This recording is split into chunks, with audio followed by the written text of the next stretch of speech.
आज हम एक मिक्सर ग्राइंडर के बारे में आप लोग को बताऊंगा। देखिए ये मिक्सर ग्राइंडर कुचना कंपनी क्या है और इसमें प्रॉब्लम क्या है पहले देखता हूँ। तो इस पर हम लाइन दिया और अभी स्विच ऑन करता हूँ। तो देखिए ये दोस्तों ये चल नहीं रहा। हो सकता है कि ओवरलोड टिप हो गया, लेकिन ओवरलोड तो हम प्रेस कर रहा हूँ फिर भी तो ये ऑन नहीं हो रहा है। तो इसका मतलब इसका अंदर कुछ ना कुछ गड़बड़ी है। तो चलो अभी इसके प्लग को उतार के हम और ढक्कन को खोल के सब कुछ देखता हूँ इसके अंदर हुआ क्या एक्चुअल। तो दोस्तों हम इसका स्टेप बाय स्टेप सब कुछ आप लोग को दिखाऊंगा कि अगर इस तरह का आपका मिक्सर ग्राइंडर अगर फॉल्ट आए तब क्या क्या चेक करना चाहिए, सब कुछ ये वीडियो में आपको मिल जाएगा। तो पहले हम एक काम करते हैं, इसका जो ओवरलोड है ये ओवरलोड ठीक ठाक है कि नहीं ये हम टेस्ट करता हूँ, क्योंकि ज़्यादातर ओवरलोड ख़राब होने के बाद ही यही प्रॉब्लम आता है। तो ओवरलोड को चेक करने का एक ही तरीका है दोस्तों कि आप ये सीरीज लैम्प पे लगाओ और ओवरलोड का जो जो दो टर्मिनल है वो दो टर्मिनल में आप टेस्ट चेक करोगे तो ये आपको ग्लो करेगा। तो हम भी ऐसे सिस्टम में चेक करूँगा। तो देख सकते हो कि अभी तो सीरीज लैम्प ऑन हो रहा है, अभी चेक करता हूँ। तो जी हाँ जी दोस्तों, इसका जो ओवरलोड है ये तो सही है। तो अभी पारी है कि इसका वायर, कभी कभी वायर का फ्यूज होने के बाद भी इस तरह प्रॉब्लम होता है कि इसमें लाइन ही नहीं आता है। तो इसलिए आपको क्या करना होगा, वायर का एक वायर आपका जाता है ओवरलोड में, तो यहाँ पे तो एक ठो ऑन होना चाहिए, कोई भी एक लाइन है, एक तो ऑन हो रहा है और एक ठो जो प्लग का और एक ठो जो टर्मिनल है वो आपका जाता है स्विच में। तो अभी ओवरलोड का तो ये तो सही है, ओवरलोड तक मतलब न्यूट्रल वगैरह तो ठीक ही है। तो हम ओवरलोड को साइड करता हूँ और अभी हम इसका जो स्विच में जो और एक ठो तार का वायर गया है, मेन जो प्लग का एक तो वायर यहाँ पे है स्विच के साथ, तो ये हम अभी आपको दिखाता हूँ कि ये सही है कि नहीं है। तो एक ही सिस्टम है ये सब चीज़ का। दोस्तों आपको मिक्सर ग्राइंडर को स्टेप बाय स्टेप करना है, ऐसा नहीं कि आप पहले खोल के पहले कार्बन चेक करने लग जाओगे या कस्टमर जो भी बोले वो मान जाओगे। नहीं, आपका काम जैसा स्टेप बाय स्टेप होगा वैसे स्टेप बाय स्टेप करना पड़ेगा, तो आपका ऑटोमेटिक फॉल्ट वहाँ पर पकड़ जाएगा। ठीक है। तो दोस्तों अभी वायर भी ठीक था, अभी तो कार्बन चेक करो। लेकिन कार्बन के प्रॉब्लम की वजह से ये चलते चलते बंद होना बहुत कम रेयर केस में आता है, बहुत कम केस में आता है ये। तो आपको यहाँ पे जो तीन वायर होता है दोस्तों, ये वाइट येलो रेड आता है। तो आपको हम बताना चाहता हूँ कि हमेशा जो वाइट होता है वो हाई स्पीड, येलो मीडियम और जो रेड होता है वो लो स्पीड के लिए होता है। या तो आपका उल्टा भी हो सकता है कि रेड हाई, येलो मीडियम और वाइट स्लो के लिए। तो देख रहे हो कि यहाँ पे तो कॉइल से ये लाइन नहीं आ रहा है, हम तो कार्बन लगा के चेक कर रहा हूँ। तो यहाँ पे ऐसे लग रहा है कि मुझे फील्ड कॉइल में कोई गड़बड़ी है। तो फील्ड कॉइल को तो खोलना पड़ेगा और इसके लिए आपको करना पड़ेगा, आपको कार्बन को खोलना पड़ेगा। तो दोस्तों देख सकते हो कि कार्बन इसमें बड़ा पड़ा हुआ है, इसका मतलब कार्बन का प्रॉब्लम नहीं है, ये फील्ड कॉइल का प्रॉब्लम। और फील्ड कॉइल खोलने के लिए आपको करना पड़ेगा, आपको जो ऊपर जो कापलिंग है ये कापलिंग को आपको उतारना होगा। ये कापलिंग दो टाइप का आता है, एक तो प्याज वाला और एक तो आता है आपका पुशिंग वाला। तो पुशिंग है या प्याज वाला है, आपको कैसे पता चले। तो दोस्तों इसका दो एक ठो ट्रिक है, तो हम आपको बताता हूँ कि आपको ये साइड से आपको नज़र आएगा कि कहाँ पे काटा काटा नज़र आएगा। देखना यहाँ पे काटा काटा नज़र आ रहा है, मतलब ये पुशिंग वाला है।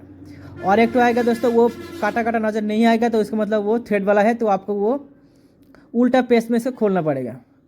तो ये पुशिंग वाला पुश को खोलने के लिए आपको दो प्रेस केस लेना है। आप जैसे प्रेस करोगे तो ये ऑटोमेटिक एकदम उठ जाएगा। देखो आप स्लो मोशन में भी देख लो कैसे उठ रहा है। तो इस तरह ये दो पुशिंग वाला को उठाना पड़ता है। और हम फटाफट अभी इसका जो स्क्रू है, बॉडी का स्क्रू, ये हम खोल लेता हूँ। ये बहुत मिक्सर ग्राइंडर इस तरह ही खोल जाता है और किसी किसी में तो आपको ऐसा होता है कि ऊपर से स्क्रू से लॉक किया जाता है। जैसे यहाँ ये ऊपर से स्क्रू से लॉक किया गया है। तो इसका तीनों स्क्रू यहाँ पे एक होगा और एक तो यहाँ और एक तो यहाँ होता। तो इसके लिए इसका ऊपर एक तो ढक्कन लगा रहता है, वो ढक्कन का आपको खोलना पड़ेगा। और ये ढक्कन खोलेगा कैसे दोस्तों, आप देखो आप नाइफ से या तो स्क्रू ड्राइवर से आप खोल सकते हो। आपको देखो आपको कौन सा चीज़ में ये खोल रहे हैं। अगर नहीं खोल रहा है तो आपको हम एक तो ट्रिक दिखा रहा हूँ, ये ट्रिक से आप खोलेगा ही खोलेगा। वो क्या है, आप एक तो स्क्रू ड्राइवर लो, स्क्रू ड्राइवर लेने के बाद इसका एक साइड में मारो।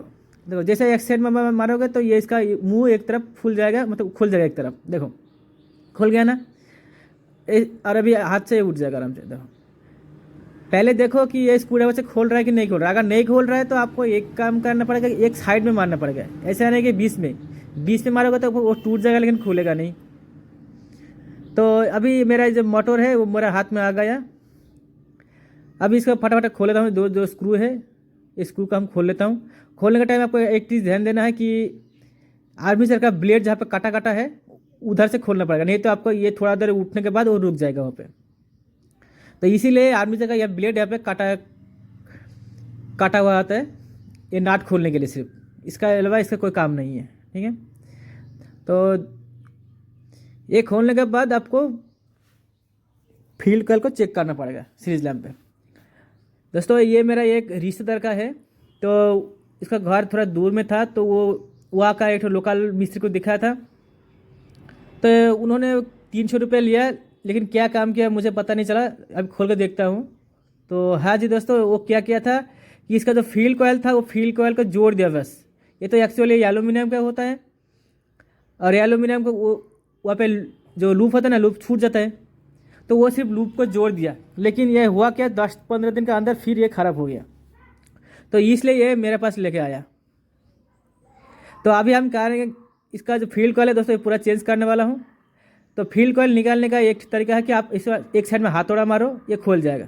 देखो 2-3 हाथौड़ा मारो ये खोल जाएगा ऑटोमेटिक। एल्यूमिनियम वाला खोल जाएगा दोस्तों। और अगर तांबा का है तो आपको वो एक साइड पर काटना पड़ेगा, नहीं तो आपका फील्ड कॉइल ख़राब हो सकता है। तो आपको मैं ये नहीं कहूँगा कि आप तांबा वाला भी इस तरह मार के निकालो। तो दोस्तों जब भी आप फील्ड कॉइल बनाओगे तो आपको आर्मेचर का भी टेस्ट करना जरूरी है, नहीं तो बहुत बार होता क्या है कि ये फील्ड कॉइल के साथ साथ आर्मेचर जो है वो भी ख़राब हो जाता है। तो आपको आर्मेचर को एक बार अच्छा से आइडेंटिफाई करना है, नहीं तो आपको 2 चीज़ कस्टमर बनाएगा नहीं, उसमें ज़्यादा खर्चा हो जाएगा। तो आर्मेचर कैसे टेस्ट कराया जाता है इसका वीडियो मेरे चैनल में है, और ये वीडियो का लास्ट में हम उसका लिंक दे दूँगा, आप जाके देख सकते हो। तो अभी पारी है कि फील्ड कॉइल बनाने का और इसका साइज़ निकालना। तो इसका साइज़ होगा इस तरह कि इसका फील्ड कॉइल जितना होगा स्टैंपिंग साइज़ उतना ही होगा इसका कॉइल साइज़, मतलब फार्मा उतना ही सेट होगा। तो देखो कि इसका जितना है मैं उतना हिसाब से इसका फार्मा का सेट किया हूँ। और मेरे पास एक तो साइज़ निकालने का एक तो चार्ट है।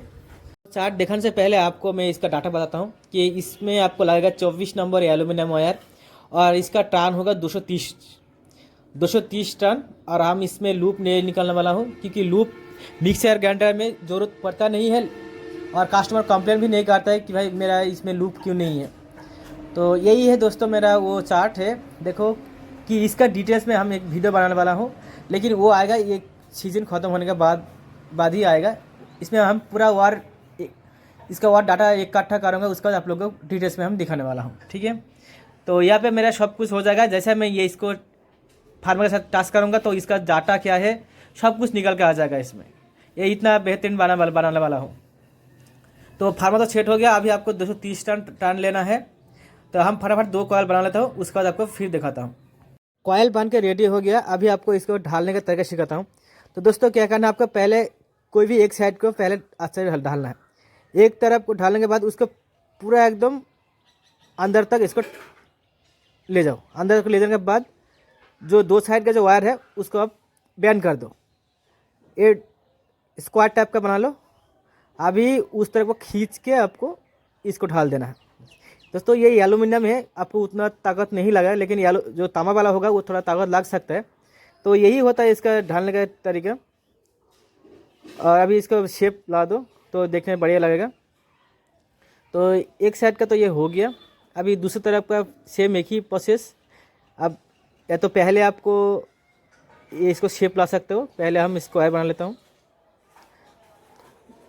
तो ढालने का तरीका एक ही है कि पहले एक साइड दोनों तरफ एक साइड ढालने की कोशिश मत करो, तो आपको परेशान हो जाओगे। अब पहले एक तरफ ढालोगे तो उसका जायगा मिल जाएगा, और थोड़ा खींच लोगे तो वो ऑटोमेटिक चला जाएगा, और टाइट भी हो जाएगा साथ साथ। और इसमें क्या होगा, कॉइल ना तो आपका बड़ा होगा और ना तो आपका कॉइल छोटा होगा। बड़ा कॉइल होने से क्या होगा, आपका आर्मेचर का ब्लेड में टच करेगा, और छोटा होने से तो आप आर्मेचर जाएगा नहीं अंदर। तो दोनों में प्रॉब्लम है। तो जितना हो सके कि साइज़ बराबर लेके कोशिश करो कि इस कॉइल बनाना। अभी आपको दोनों तरफ इसको धागा से बांधना होगा, नहीं तो ये कभी कभी खोल जाता है। इसके लिए आपको मैं एक ट्रिक सिखाता हूँ कि ये बांधोगे कैसे। तो आपको जो धागा होगा, धागा को थोड़ा साइज से काट लेना है और धागा को दोनों तरफ का नीचे से ढालना होगा। देखो, एक तो उधर ढाल दिया और एक तो नीचे से ढालना होगा। अभी दोनों तरफ ही एक राउंड के घुमा लो, इधर भी एक राउंड और उधर भी एक राउंड, इस तरह। अभी जैसे इसको टाइट करोगे तो ये ऑटोमेटिक दोनों ये इधर आ जाएगा, तो आपको ये जो कॉइल है ये कभी निकलेगा नहीं इससे। अभी इसको टाइट करो, बस इतना टाइट करो कि इसका कॉइल अगर बॉडी से टच ना हो जाए, ठीक है, उतना ही दूरी रखना है। बस दोनों तरफ इस तरह ही बांध दो। तो फटाफट हम दोनों तरफ बांध देता हूँ। इसके बाद आपको करना क्या है कि ये वायर का जो इंसुलेशन है इसको हटाना है। तो आप एलुमिनियम वाला का जो इंसुलेशन होगा दोस्तों, वो हमेशा एसिड से उठाना कोशिश करो, नहीं तो ये चाकू से ये वायर ज़्यादा दिन टिकता नहीं है। और इसका जो लेफ्ट वाला होगा दोस्तों, ये लेफ्ट वाला होगा आपका कार्बन का, और इसका दोनों राइट साइड वाला होगा आपका फील्ड कॉइल का। अगर इस तरह बनाओ, इस तरह बनाने के बाद अगर आपका मिक्सचर ग्राइंडर उल्टा चले तो उसका भी मैं सॉल्यूशन आपको बताऊंगा। तो देखो, ये हो गया आपका, इधर से हो गया, ये लेफ्ट वाला ही हो गया और कार्बन का, और यहाँ पे हम तीनों वायर को जोड़ दिया ताकि कस्टमर का ये नहीं लगा कि भाई दो स्विच नहीं चल रहा है, हम शॉर्ट कर दिया। और इसका बार्निश वगैरह हम कर चुका हूँ ऑलरेडी, जो आपको दिखाया नहीं हम, वो तो आप लोग कर पाओगे, वो कोई मुश्किल काम नहीं है। तो आपको अभी इसको फिटिंग करना है, पूरा एकदम फ्री करना है। जितना हो सका आप मिक्सचर को ऊपर की तरफ रखना है, मतलब वॉशर आपको नीचे देना है। सब में तो एडजस्टेबल एक तो स्क्रू होता है, लेकिन यहाँ पे नहीं है, इसलिए आपको वॉशर ढालना पड़ेगा। और वॉशर डालने के बाद आपको देखना है फ्री है कि नहीं है, ठीक है। ये ज़्यादा फॉल्ट्स नहीं रहना चाहिए। देखो, ये पूरा एकदम बिल्कुल फ्री है। अभी आप दोनों तरफ कार्बन डाल दो। कार्बन डालने के बाद इसको टेस्ट करो कि ये कौन सा तरफ चल रहा है, सीधा चल रहा है ना उल्टा चल रहा है। मतलब अगर लेफ्ट साइड चले तो ठीक है, और अगर राइट साइड चल रहा है तो ये मतलब इसको रोटेशन चेंज करना पड़ेगा, ठीक है। तो सीरीज लैम्प पे टेस्ट करोगे पहले हम, यही तो कॉमन हो गया। अब ये टाइट। तो दोस्तों, ये चल रहा है आपको राइट साइड में, राइट साइड चल रहा है, मतलब ये कनेक्शन ठीक नहीं हुआ। इसका जो कार्बन लाइन है ये चेंज करना पड़ेगा। तो कार्बन लाइन चेंज मतलब ये नहीं कि आपको पूरा खोलना पड़ेगा, आपको सिर्फ इधर का कार्बन को इधर लाना है, कार्बन का कनेक्शन को, और उधर का कनेक्शन को इधर लाना है, बस इतना ही करना है। तो आपका ये जो मोटर का रोटेशन है ये चेंज हो जाएगा। बस चेंज होने के बाद आपको पूरा मोटर को फिटिंग करना होगा। जिस तरह खोले थे उस तरह फिटिंग होगा। तो अभी देखो, फाइनल टेस्ट कर रहा हूँ इसका। हाँ, तो ये अभी लेफ़्ट साइड में चल रहा है। आप लोग भी देखो एक बार। हाँ, ये लेफ़्ट साइड चल रहा है। फिटिंग करने के लिए आपको पहले का जो तीनों स्क्रू था ऊपर का, वो तीनों स्क्रू आपको पहले लगाना पड़ेगा। तो दो स्क्रू तो सीधा है और एक तो स्क्रू है जो अलग है ऊपर की तरफ। ये दो स्क्रू तो कॉमन है, और ऊपर वाला जो स्क्रू है ये वाला, इसको आप यहाँ से मिला के आपको स्क्रू को टाइट करना है। तो पहले काम करो कि तीनों स्क्रू को थोड़ा टाइट करो। थोड़ा टाइट करने के बाद ही जब पूरा फिक्स्ड हो जाएगा तभी तीनों स्क्रू को एक साथ टाइट करो, ठीक है। तो ये तो सिंपल का बात था, ये हम फिर भी आपको बता दिया। तो अभी हम पूरे एकदम कम्प्लीटली इसको फिटिंग करने के बाद आपको मैं दिखाता हूँ। और इसका जो लोगो होगा दोस्तों, वो स्विच का सामने होता है, ये भी आपको ध्यान रखना है। नहीं तो आप ऐसे कभी कोई ऐसे भी कर सकते कि उसको पीछे की तरफ कर देता है, तो वो देखने में अच्छा नहीं लगता। तो जैसा था उतना ही काम देने की कोशिश करो कस्टमर को। तो एक लाइन जाएगा आपका ओवरलोड में, और तीनों जो वायर है ये आप स्विच में कहीं पे लगा सकते हो। इसका अभी तो लो मीडियम हाई नहीं है, हम शॉर्ट कर दिया, इसीलिए अभी इसको वायर कनेक्शन देखना नहीं है। अभी कोई भी तीनों तार तीनों जगह में लगा दो। सिर्फ आपको जो मेन लाइन है वो आपको स्विच का फेज में लगाना है, बस इतना ही ध्यान रखना है। और एक तो ढक्कन का पीछे का तरफ काटा होता है, ये भी चीज़ वो भी आपको वायर का सामने लगाना होता है। तो अभी आपको जो बॉडी है पूरा फिटिंग हो जाएगा ऑटोमेटिक। तो हम फटाफट 3 स्क्रू को टाइट कर दिया। अभी इसका फुल टेस्टिंग है बस। और इसका जो ऊपर का कापलिंग है ये लगाना बाकी है, क्योंकि उस टाइम आप ये कापलिंग उठाने का टाइम ये कहाँ गुम हो गया है वो मुझे तो ढूंढना नहीं है, मिला नहीं मुझे आसपास। तो हम बाद में इसको ढूंढ के हम यहाँ पे लगा दूंगा, क्योंकि वो उठ के इतना दूर भाग गया कि हम उसको मिला ही नहीं आसपास, कहाँ गया उसे ढूंढना पड़ेगा, नहीं तो नया लगाना पड़ेगा। तो दोस्तों ये मेरा मिक्सर ग्राइंडर पूरा रेडी हो गया। तो आप लोग का भी मैं थैंक यू दे दूँगा कि आप लोग इतना मेरा वीडियो तक लास्ट तक आया, इसलिए आप लोग का बहुत बहुत धन्यवाद।